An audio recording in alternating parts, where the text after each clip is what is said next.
Hello hi friends, ನಾನು ಇವತ್ತೊಂದು ನಮ್ಮ ಉಡುಪಿ ಬ್ರಾಹ್ಮಣ ಸ್ಟೈಲು ಇದು ಚೂಡ ಮಾಡ್ತಾಯಿದ್ದೀನಿ. ಮಂಡಕ್ಕಿದು ಮಾಡಿ ತೋರಿಸ್ತೀನಿ. ಇವಾಗ ಕೊನೆ ತನಕ ನೋಡಿ. ಒಬ್ಬೊಬ್ಬರು ಒಂದೊಂದು ಥರ ಮಾಡ್ತಾರೆ, ಆದರೆ ನಾನು ಈ ಥರ ಮಾಡ್ತಾಯಿದ್ದೀನಿ. ಒಂದು ತಿಂಗಳಗಟ್ಟಲೆ ಇಟ್ಕೋಬೋದು ನೀವು ಮನೆಯಲ್ಲಿ ಮಾಡಿ. ಮೊದಲಿಗೆ ಏನಂದರೆ ಒಂದು ಅರ್ಧ ಕೆ ಜಿ ಆಗೋಷ್ಟು ಮಂಡಕ್ಕಿ ತಂದಿದ್ದೀನಿ. ತುಂಬ ಚೆನ್ನಾಗಿತ್ತು. ಅದರಲ್ಲಿ ಧೂಳೆಲ್ಲ ತೆಗೆದು ಸ್ವಲ್ಪ ಜರಡಿ ಇಟ್ಕೋಬೇಕು. ಇದರಲ್ಲಿ ಒಂದು 10-12 ಥರದ್ದು ಮಾಡ್ತಾರೆ. ನಾನು ಈ ಥರ ಮಾಡ್ತಾ ತೋರಿಸ್ತಾ ಇದ್ದೀನಿ. ಇದು ಸಂಜೆ ಹೊತ್ತು ಸ್ನ್ಯಾಕ್ಸಿಗೆ ಮತ್ತು ಯಾರು ಅರ್ಜೆಂಟಿಗೆ ಬಂದರೆ ಒಂದು ಸ್ವೀಟ್ ಜೊತೆ ಇನ್ನೊಂದು ಖಾರ ಹಾಕಿ ಆರಾಮಾಗಿ ಕೊಡ್ಬೋದು. ಈಗ ಮಂಡಕ್ಕಿನೆಲ್ಲ ಧೂಳೆಲ್ಲ ತೆಗೆದಾಯಿತು.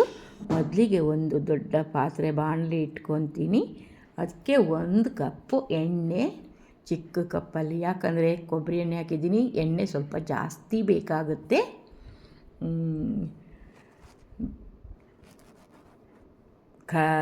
ಕಡಿಮೆ ಎಣ್ಣೆ ಹಾಕಿದರೆ ಸೀದು ಹೋದಾಗುತ್ತೆ, ಚೆನ್ನಾಗಿ ಬರಲ್ಲ, ಸ್ಮೆಲ್ ಬರುತ್ತೆ. ಹಾಗಾಗಿ ಸ್ವಲ್ಪ ಎಣ್ಣೆ ಹಾಕ್ಕೊಂಡಿನಿ. 1-2 ಚಮಚ ಜೀರಿಗೆ, 1-2 ಚಮಚ ಸಾಸಿವೆ, ಹಾಗೆ ಇದೆರಡನ್ನು ಗಮ್ ಅಂತ ಚಟಪಟ ಅಂತ ಇದೆ. ಇದು ಎಣ್ಣೆಯಲ್ಲಿ ಚೆನ್ನಾಗಿ ಫ್ರೈ ಆಗಬೇಕು. ಜೀರಿಗೆ ಮತ್ತು ಸಾಸಿವೆ.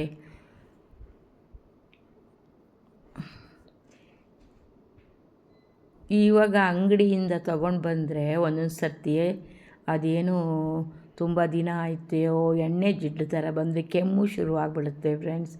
ಮನೆಯಲ್ಲಿ ಮಕ್ಕಳಿಗೆ ಈ ಥರದ್ದು ಮಾಡಿ ಇಟ್ಕೊಳ್ಳಿ, ಯಾವಾಗ ಬೇಕಾದರೂ ಕೊಡ್ಬೋದು ಮಕ್ಕಳಿಗೆ. ಇವಾಗ ನಾನೇನು ಮಾಡಿದ್ದೀನಿ, ಒಂದು ದೊಡ್ಡ ಗ್ಲಾಸಲ್ಲಿ ಶೇಂಗಾ ಬೀಜ ಹಾಕ್ಕೊಂಡಿದ್ದೀನಿ. ಇದು ಮಾತ್ರ ನೀವು ಜಾಸ್ತಿ ಹಾಕ್ಕೊಂಡ್ರೂ ಚೆನ್ನಾಗಿರುತ್ತೆ. ಹೊಟ್ಟೆ ಅಂದರೆ ಇದನ್ನು ಸಣ್ಣ ಉರಿಯಲ್ಲಿ ಎಣ್ಣೆ ಜೊತೆಗೆ ಕೆಂಪಾಗೋ ತನಕ ಕೈ ಆಡಿಸ್ತಾನೇ ಇರಬೇಕು.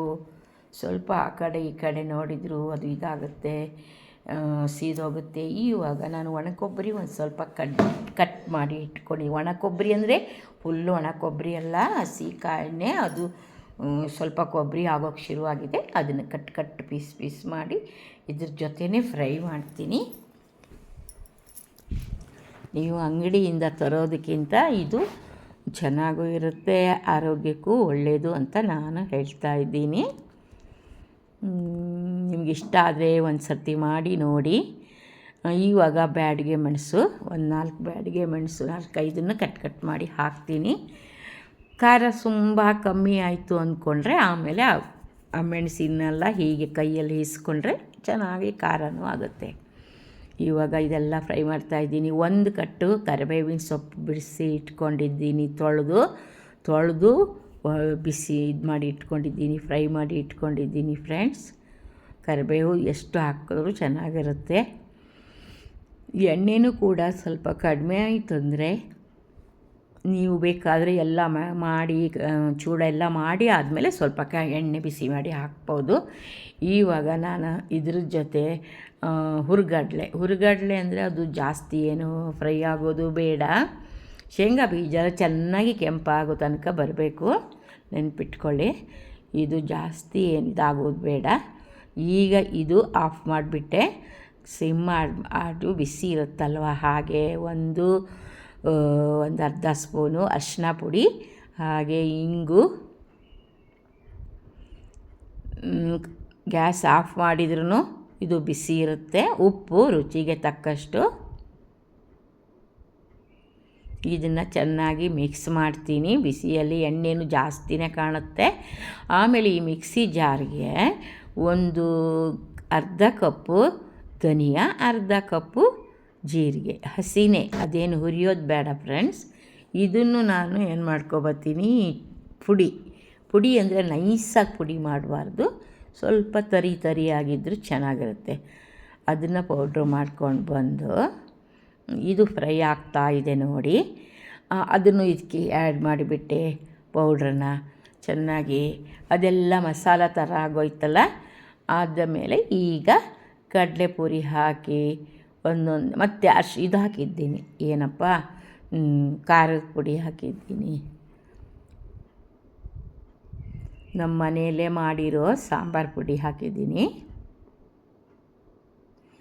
ಎಲ್ಲ ಉಪ್ಪು ಖಾರ ಎಲ್ಲ ಕರೆಕ್ಟ್ ಆಗಬೇಕು.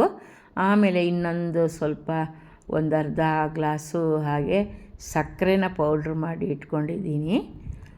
ಆಯಿತು, ಇದು ತುಂಬ ಚೆನ್ನಾಗಿರುತ್ತೆ, ನೀವು ಒಂದು ಸರ್ತಿ ಮಾಡಿ ನೋಡಿ, ಗಮ್ಮನಂತೆ. ನಮ್ಮದಂತೂ ಚೆನ್ನಾಗಾಗಿದೆ. ಅದಕ್ಕೆ ನಾವು ಸಕ್ಕರೆ ಪೌಡ್ರ್ ಮಾಡಿ ಇಟ್ಕೊಂಡಿದ್ದೀನಲ್ಲ, ಅದು ಸ್ವಲ್ಪ ಸ್ವೀಟು ಖಾರ ಇದ್ರೇ ಚೂಡ ಚೆನ್ನಾಗಿರೋದು. ಹಾಗಾಗಿ ಮೇಲೆ ಉದುರಿಸ್ತೀನಿ. ಆಮೇಲೆ ಮತ್ತೆ ನೋಡಿ ಉಪ್ಪು ಖಾರ ಏನು ಬೇಕಾದರೂ ಹಾಕ್ಕೋಬೋದು. ಇದಕ್ಕೆ ಚಿಲ್ಲಿ ಪೌಡರ್ ಹಾಕಿ ಆಯಿತು, ಮನೆಯಲ್ಲೇ ಮಾಡಿದ್ದು, ಮುಗಿದೋಯ್ತು. ತುಂಬ ಚೆನ್ನಾಗಿರುತ್ತೆ.